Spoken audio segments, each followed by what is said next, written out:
December 19th, 1944. 11:45 a.m. Luxembourg City. Snow presses against the windows of the temporary Allied headquarters, carried by a brutal Ardennes wind that seems to shake the building itself. Inside, the air is thick with cigarette smoke, drying wool coats, and the muffled voice of officers trying to process an event that should never have happened. Maps cover the long oak table. Red arrows, German arrows, push westward with a momentum that defies logic. Behind closed doors, the Supreme Allied Commander, General Dwight D. Eisenhower, waits for his senior commanders to take their seats. No one speaks. The shell-shocked quiet reveals everything. The German offensive in the Ardennes is far larger, far more coordinated, and far more dangerous than intelligence officers had predicted. The present tense moment tightens. A messenger enters, breathless. "Another division broke contact near St. Vith, sir." Pens stop. Boots scrape. The room shifts uneasily. Then Lieutenant General George S. Patton steps forward, his jaw set, gloves tucked under one arm. He studies the map, but he doesn't need to. For 11 days, he has suspected this moment was coming. Suspected it even when other American commanders dismissed the idea as impossible. He doesn't look surprised. He looks prepared. Eisenhower breaks the silence. "George," he says, "how soon can you disengage and attack north?" The room expects the usual answer. 6 days, maybe 7. Divisions cannot pivot in the middle of winter with the Germans striking deep and fast. Certainly not Third Army. Spread thin, locked in combat, supply lines stretched. Patton doesn't hesitate. "I can attack with 3 divisions in 48 hours. Every head turns. Some officers look at him as if he has lost his mind. Others assume he's posturing for effect. 2 days is operationally absurd. Units must reposition. Artillery must be resupplied. Fuel columns must reroute across frozen roads already clogged with refugees." Eisenhower narrows his eyes. 48? Patton nods. "My staff has been working on alternative plans for over a week." A charged silence falls. Because if Patton is telling the truth, then he has just accomplished something no other American commander even attempted. He prepared for a German offensive that the Allied High Command believed could not happen. But to understand why Patton saw the danger so early, and why no one else accepted it, we need to go back to the political tension, the intelligence failures, and the personal rivalries that shaped this moment. The events of December 19th, 1944 did not emerge from thin winter air. They were the culmination of months of misread signals, conflicting personalities, and a dangerous political assumption shared by nearly every senior Allied commander, that Nazi Germany was on the verge of collapse, and therefore incapable of launching a major offensive. To see why Patton stood nearly alone in rejecting that belief, we must return to early September 1944, when Allied forces swept across France with astonishing speed. The breakout from Normandy had shattered German defensive cohesion. Paris was liberated on August 25th. Antwerp fell on September 4th. The Allied front line stretched hundreds of miles. Too many miles, some argued. The Supreme Allied Headquarters, SHAEF, radiated confidence. Many analysts predicted Germany would surrender before Christmas, but not everyone agreed. Patton, commanding Third Army, observed something that troubled him deeply. In early September, he noted in his diary, "The Boche is hurt badly, but he is not broken."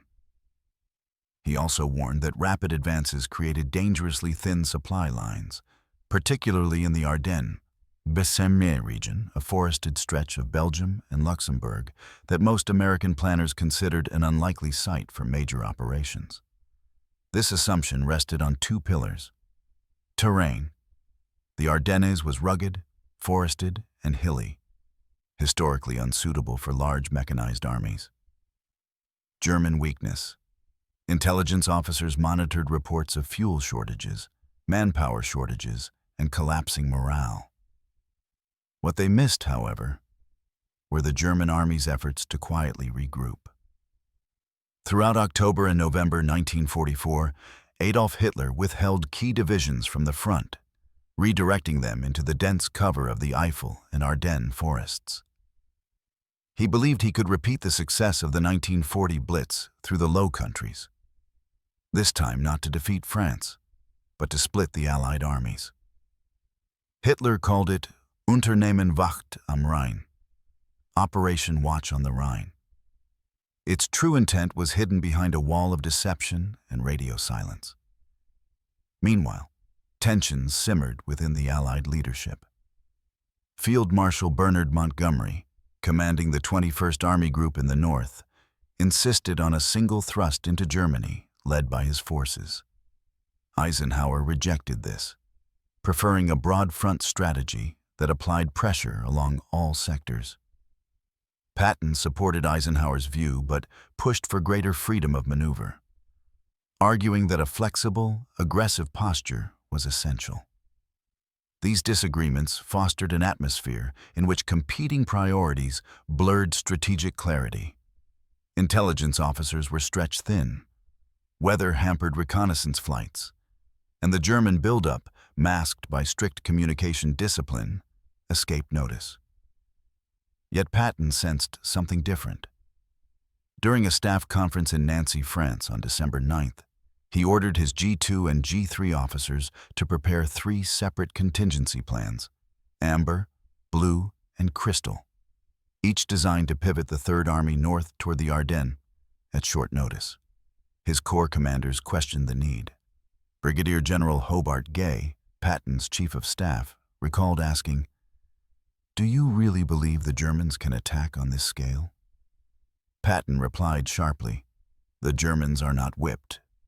And when a man is not whipped, he fights." This perspective set him apart. Where other commanders relied on intelligence summaries, Patton studied German behavior. He tracked prisoner interrogations, intercepted radio fragments, and even the tone of German propaganda broadcasts. He argued that the enemy's still fierce resistance around Metz and Saarlautern indicated deeper reserves than Schaeff believed. But his warnings were quietly dismissed. American planners saw Germany's declining tank production and dwindling Luftwaffe activity as signs of imminent defeat. The notion that Hitler could assemble 200,000 men, nearly 1,000 tanks and assault guns, and over 1,600 artillery pieces for an offensive seemed impossible.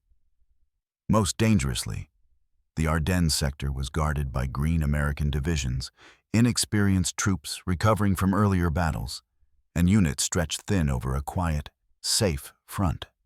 The German High Command understood this perfectly. By December 15th, 3 days before the offensive, reconnaissance reports mounted. Enemy armor noise, increased rail traffic, captured patrols reporting new unit patches. Even so, Schaeff remained convinced these were signs of Germany reinforcing its defenses, not preparing to attack. Patton was the exception. His staff notes from December 11th read simply, "The enemy is preparing something, so should we." That sentence would ultimately place him at the center of the crisis that unfolded 8 days later. The German attack, launched on December 16th, 1944, stunned the Allied front. Yet for Patton, the speed and ferocity of the offensive did not constitute a surprise. The real story, the hidden story, lay in the decisions he made in the days leading up to the crisis. Decisions he kept quiet, decisions that would be dismissed as paranoia by some and misunderstood entirely by others. To understand why Patton could pivot faster than any other American general, we must trace the chain of events that unfolded between December 9th and December 18th. A crucial 10-day window in which Patton sensed the danger, acted upon it, and prepared Third Army for a maneuver no one else believed would be necessary. December 9th. The warning no one wanted the conference at 3rd Army headquarters in Nancy began like any other.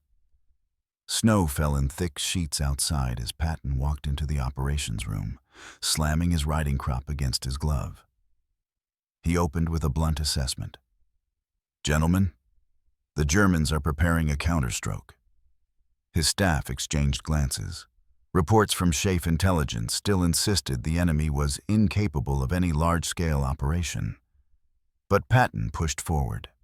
He ordered Major General Hugh Gaffey of the 4th Armored Division, Major General Wade Hyslop of 15 Corps, and Major General Mantonetti of 12 Corps to begin outlining emergency northward movements, 3 different axes of advance.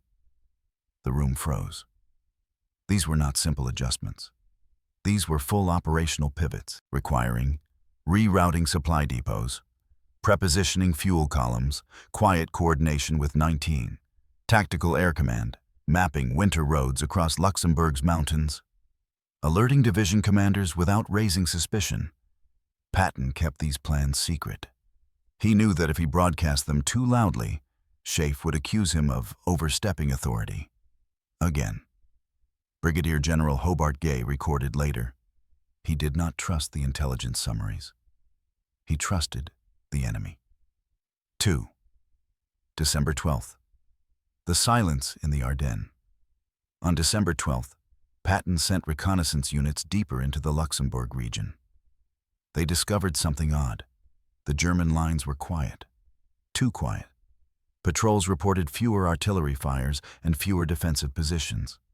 This suggested troop movement, but the direction was unclear. Later that afternoon, Patton met with his corps commanders. He pointed to the Ardennes on a wall map and tapped the forest with his crop. "This is where they will come," he said. "They did it once, and they will try again." His prediction referenced the 1940 German breakthrough, which began in this very region. Most officers dismissed the comparison as irrelevant. After all, Germany in 1944 was weakened, divided, and desperate. But Patton saw desperation as a strategic motivator, not a limitation. When Gaffey argued that Hitler lacked the fuel to sustain an armored offensive, Patton fired back. "You're thinking like a gasoline clerk, not a general. If Hitler wants fuel, he will take it from our depots." This statement would prove prophetic. 3. December 14th. The plans take shape. By December 14th, Patton's staff had completed preliminary drafts of the 3 contingency operations. Plan Amber, a pivot northeast toward Echternach. Plan Blue, a deeper strike north along the Arlon-Bastogne axis. Plan Crystal, a wide sweeping maneuver through Luxembourg City, linking with 1st Army. These plans required enormous coordination. Fuel dumps were quietly repositioned. Bridges capable of carrying Sherman tanks were charted. Local guides familiar with winter roads were consulted. Patton did something no other corps commander did that week. He trained for a battle that did not yet exist. He scheduled rapid movement drills for the very divisions he would later throw into the Bulge. He ordered commanders to keep formations tight and plan for snow, not speed. When asked why, he answered only, "You will understand soon enough." 4. December 16th. The German offensive begins. At 5:30 a.m., German artillery erupted along a 50-mile front. Thousands of shells crashed into American positions, the dark sky lit with orange fire, turning snow into a glowing haze. German infantry flooded through the fog, followed by armored spearheads of the 6th Panzer Army and 5th Panzer Army. In Luxembourg, American units were taken completely off guard. The 106th Infantry Division suffered catastrophic losses. Roads east of Bastogne choked with refugees, retreating units, and abandoned equipment. Patton received the news at a staff briefing near Saarlautern. Officers rushed into the room, faces white, messages trembling in their hands. He stood calmly and said only, "Well, this is it." He ordered his staff to retrieve the contingency plans. While Schaeff scrambled to interpret the unfolding disaster, Patton already had 3 prepared courses of action. December 17th, the tension with Eisenhower. On December 17th, Patton spoke with Eisenhower's headquarters via field telephone. The First Army, commanded by Lieutenant General Courtney Hodges, was collapsing in key areas. The question looming over Schaeff was, where would the counterattack come from? Montgomery insisted his northern armies needed reinforcement. Bradley argued for stabilizing the line. Intelligence officers still underestimated the scale of the German thrust. Patton told Eisenhower's liaison officer, "If you want me to strike north, I can, but I need permission before this becomes worse." The officer responded cautiously, "General, Schaeff believes the Germans aim to disrupt logistics, nothing more." Patton slammed the phone down. He knew the truth. This was a major offensive. That night at 17:30, Patton summoned his corps commanders for a final review of the contingency plans. He instructed each of them to prepare to move within 2 days, even though Eisenhower had not yet requested it. Hobart Gay later wrote, "Patton made the decision before he was asked. That was his genius and his risk." 6. December 18th. The final preparation. By December 18th, Schaiff's analysis finally shifted. Reports from St. Vith and Elsenborn Ridge showed the German thrust was not a diversion, but a large multi-army offensive. A directive went out to all major commanders: prepare for immediate action. But only Patton could act immediately. His divisions were already packing. Artillery battalions were already hitched. Tank crews were refueling. Maps were printed, orders distributed. Engineers moved out to inspect Luxembourg's frozen roads. In one final command meeting that evening, Patton told his officers, "Tomorrow we show the enemy something they've never seen, an army pivoting 90 degrees in freezing weather on mountain roads under fire." He paused, then added, "We have 48 hours. 7. December 19th. Returning to the crisis, now back to December 19th, the moment inside Eisenhower's headquarters. Patton stands over the Ardennes map while the other generals struggle to grasp the scale of the German onslaught. No one expects a rapid counterstroke from Third Army. Then Patton reveals the truth. He is already prepared for the attack. He already has 3 divisions ready to turn north. He had them ready because he saw what no other American general accepted: that Germany was still dangerous, still capable, and still willing to gamble everything. Eisenhower, realizing this, responds with a rare smile. "George, you're a damn good man in a crisis." The rising action ends here, not with the counterattack itself, but with the revelation that Patton had engineered the most rapid major maneuver of any American field army during the war. December 19th, 1944, afternoon, Luxembourg. The snowstorm outside the Allied headquarters has eased, but the atmosphere inside the command room remains suffocating. Eisenhower's senior commanders stand over a vast floor map showing the Ardennes front collapsing in multiple directions. St. Vith under threat, Bastogne nearly encircled, the Our River crossings buckling under the force of 2 German armies. This is the moment when the future of the European campaign hangs by a thread. And it is here, among doubts, failures, and disbelief, that Patton delivers the statement that changes everything. "I can attack with 3 divisions in 48 hours. Silence follows. The room, filled with some of the most powerful military leaders in the world, cannot process what Patton has just said. Major General Walter Bedell Smith, Eisenhower's chief of staff, mutters under his breath, "Good God." Others exchange glances, calculating logistics that simply do not exist on paper. Not in this weather, not at this scale, not with thousands of American soldiers in full retreat. Eisenhower breaks the tension with a challenge. George, this is not an exercise. This is the main effort. If you say 48 hours, you must mean it. Patton leans forward. I do. Eisenhower presses harder. Do you have a plan? Patton reaches into his map case. 3, actually. He spreads them out, amber, blue, and crystal. The contingency plans his staff spent days refining in secret. The effect is startling.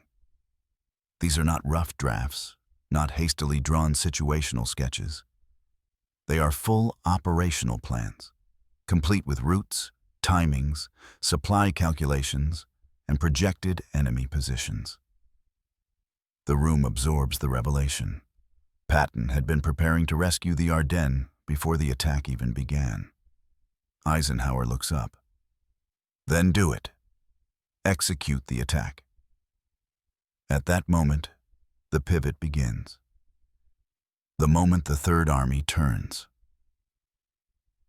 Almost immediately after receiving Eisenhower's approval, Patton contacts Third Army headquarters. The weather is bitter, -10 degrees, with freezing winds slicing through tree lines.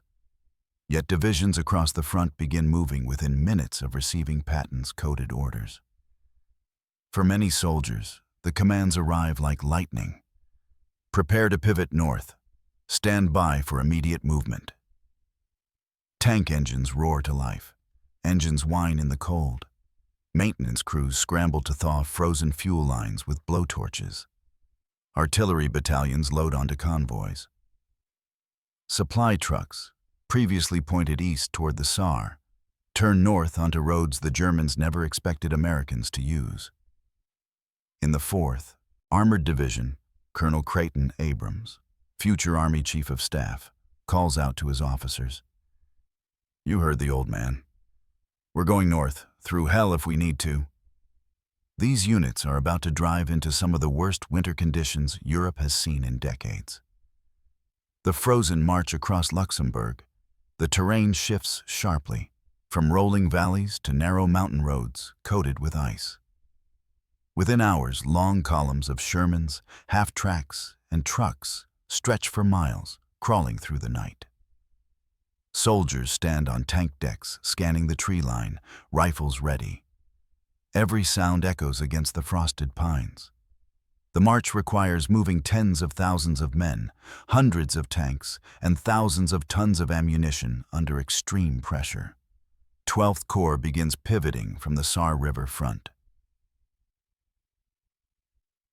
20th Armored Infantry Battalion clears roadblocks through Ettelbruck. 4th Armored Division pushes toward the encircled town of Bastogne. This is not a normal redeployment.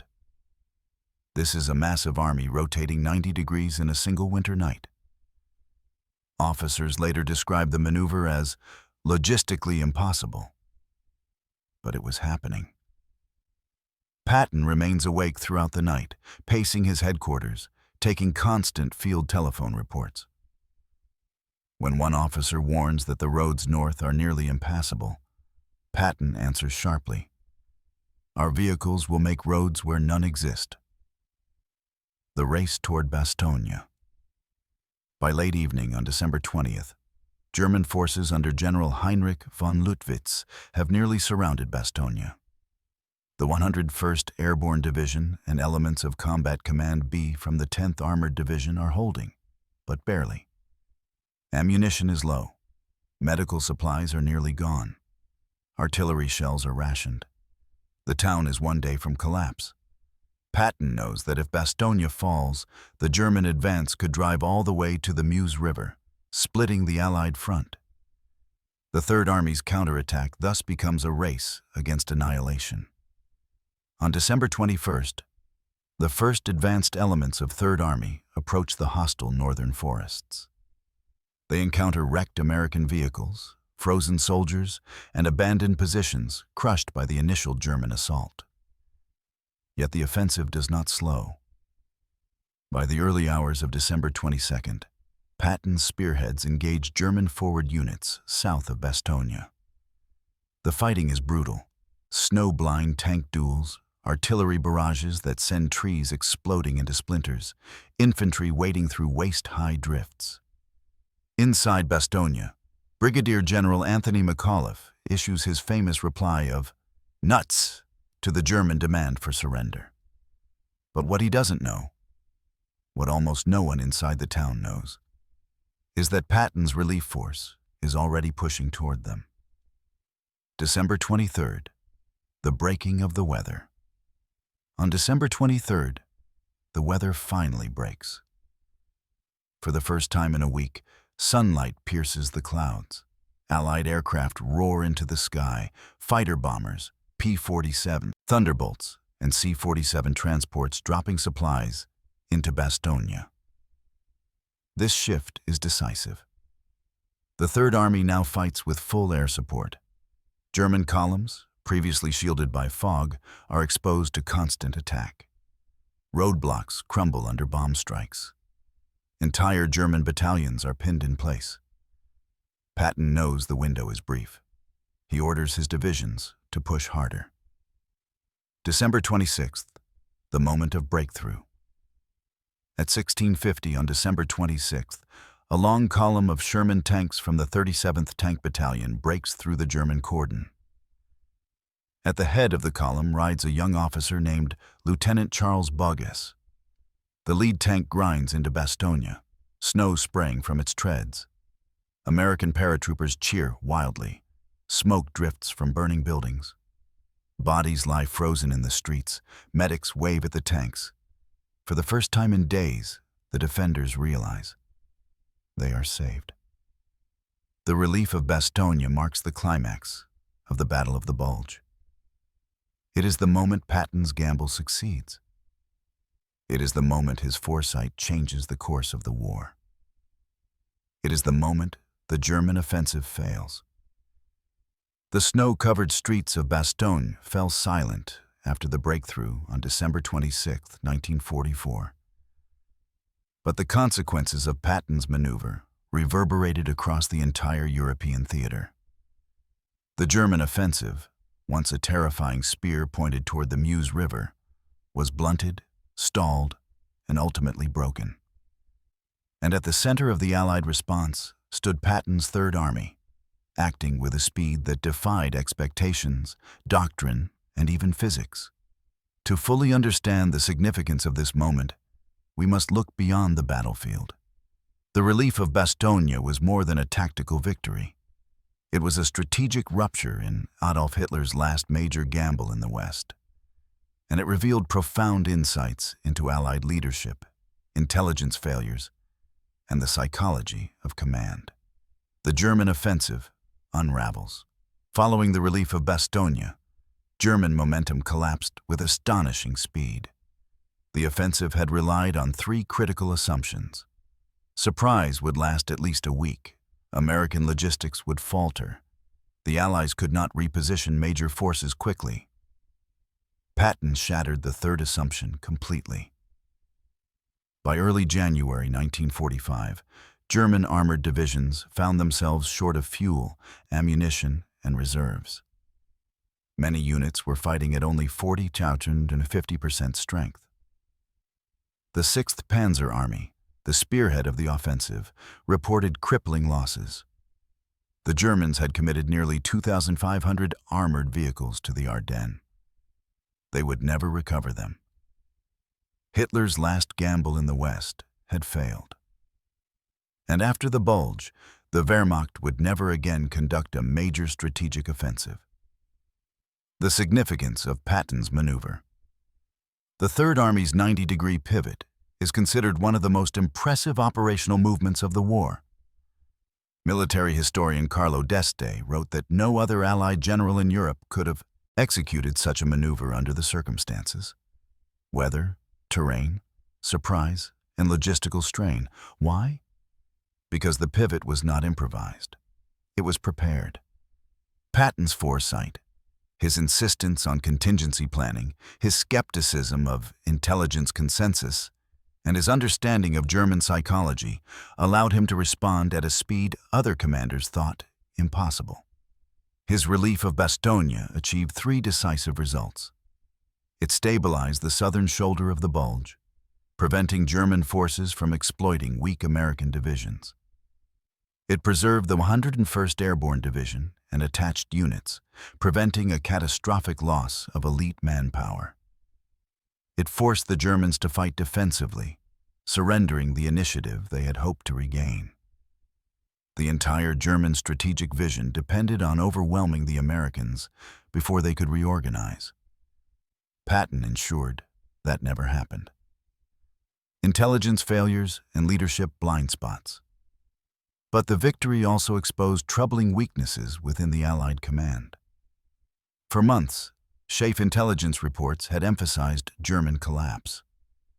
Analysts misinterpreted German radio silence as inactivity rather than deliberate deception. They underestimated Hitler's willingness to commit his final reserves to a high-risk offensive.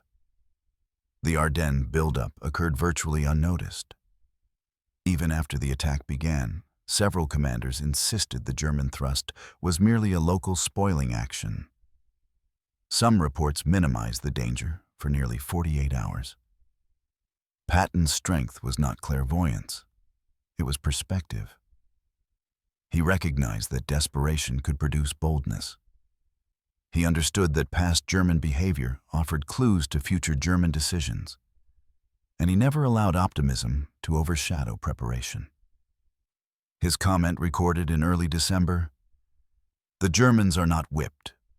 When a man is not whipped, he fights," was not a prediction. It was an axiom Patton lived by. The human cost. The Battle of the Bulge became the deadliest battle fought by American soldiers in World War II. Over 19,000 American soldiers were killed. Nearly 7,500 were wounded. Approximately 23,000 were captured or missing. Entire regiments were wiped out. Towns like Saint-Vith, Clairvaux, and La Roche became graveyards. The frozen forests of the Ardennes buried thousands beneath the snow. Yet without Patton's maneuver, those numbers would have been far higher. Eisenhower later remarked privately that if Bastogne had fallen, the results would have been catastrophic. A leadership lesson etched in winter. The relief of Bastogne reshaped Allied command thinking. Several conclusions emerged. Rigid intelligence assumptions can produce strategic blindness. Commanders who plan for unlikely scenarios gain disproportionate advantage. Flexibility, not mass, becomes decisive in fluid warfare. Leadership is defined not only by decisions made, but by decisions prepared. The Bulge became the defining demonstration of Patton's operational genius, not because he won a battle alone, but because he saw a battle before it began. His actions proved that speed, preparation, and independent thinking could overcome logistical chaos and intelligence failure. In the aftermath, Eisenhower praised him publicly. Bradley praised him privately. Montgomery downplayed him entirely. But senior analysts inside SHAEF updated their assessments of Patton's capabilities. His reputation transformed from merely aggressive to strategically prescient. Patton, however, offered a simpler reflection in his diary. The ability to intuit the enemy's mind is worth more than any number of guns. Why this moment mattered. The relief of Bastogne was not the end of the war, but it accelerated the inevitable. After the Bulge, Germany could no longer replenish its losses. Its armored divisions were mauled. Its reserves were spent. Its offensive capability in the West ceased to exist. Patton's maneuver ensured that the German army's final roll of the dice ended in failure. And in doing so, he changed the trajectory of the war's final months. In the years after the war, historians debated the causes of the Ardennes disaster, the intelligence failures, and the command missteps. But amid the post-war analysis, one truth rose above the rest. The strategic crisis of December 1944 had revealed something essential about Allied leadership. When the pressure peaked, when the fog of war thickened and the front buckled, when entire divisions folded and chaos spread faster than orders, one general had already moved past the shock and into the solution. Patton's 48-hour pivot remains one of the most extraordinary operational feats in U.S. military history. His columns had rolled out like a single organism, not because of luck, nor because of brute force alone, but because he had trusted his instincts earlier than any other senior commander. He had prepared not for the war he hoped he was fighting, but for the war Germany was still capable of fighting. And that decision changed the course of the campaign. The German offensive, once a spear thrust deep into the Allied line, broke against the rock of Third Army's arrival. The relief of Bastogne became more than a tactical victory. It became a symbol that American agility, improvisation, and determination could overcome even the most audacious enemy gamble. For Eisenhower, the moment validated his broad front strategy and his belief in empowering aggressive field commanders. For Bradley, it was a sobering lesson in how quickly a stable sector could unravel under surprise. For the Allied High Command as a whole, it was a reminder that political confidence and intelligence optimism could never replace vigilance. For Patton, however, the relief of Bastogne became part of a defining narrative. He was no longer simply the hard-driving, foul-mouthed cavalryman. In that winter crisis, he became the commander whose foresight, combined with audacity, altered the trajectory of the war's final chapter. But perhaps the most important legacy lies beyond the names and reputations. The Ardennes was supposed to be a quiet front. It became instead the battleground that revealed how fragile victory can be, even when the enemy seems beaten. It showed that leadership is often measured not by the size of an army, but by the clarity of thought in moments when everything begins to collapse. In those critical hours, between the shock of Hitler's last offensive and the arrival of Patton's columns, the fate of the Western Front hung in the balance. And the general who saw the danger soonest, who prepared when others dismissed the threat, and who acted with impossible speed, ensured that the Allies would not only survive the Ardennes, but would continue their march into Germany. The Battle of the Bulge would end in Allied victory. But its outcome hinged on a single decision, made before the crisis even began.